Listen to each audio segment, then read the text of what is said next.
দেখি না, কারণ সেন্সর চলছে। তো বিষয়টা হলো, ইরানকে আক্রমণ করে দখলদার কি বলে বিশ্বমরুলরা যে কাঙ্ক্ষিত অর্জনের কথা বলছেন, এটি সম্পূর্ণ ফেক।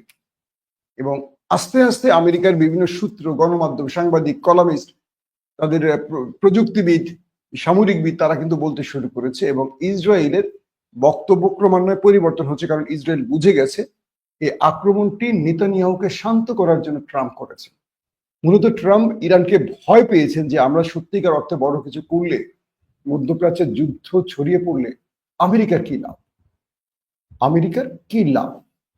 ইরানকে এই মুহূর্তে যুদ্ধে টেনে এনে আমেরিকার কোনো লাভ নেই, পুরোটা ক্ষতি। কারণ ইরান ভীমরুলের জাতি।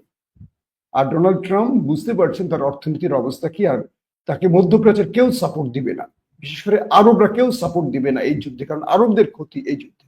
তো মিস্টার ট্রাম্প একটা মুখ রক্ষার টার্গেট করেছেন, এমনটি বলা হচ্ছে। আসেন 2 নম্বর বিষয়, বায়োলজিক্যাল বা রিসার্চ সেন্টারে আক্রমণ। কালকে ইরান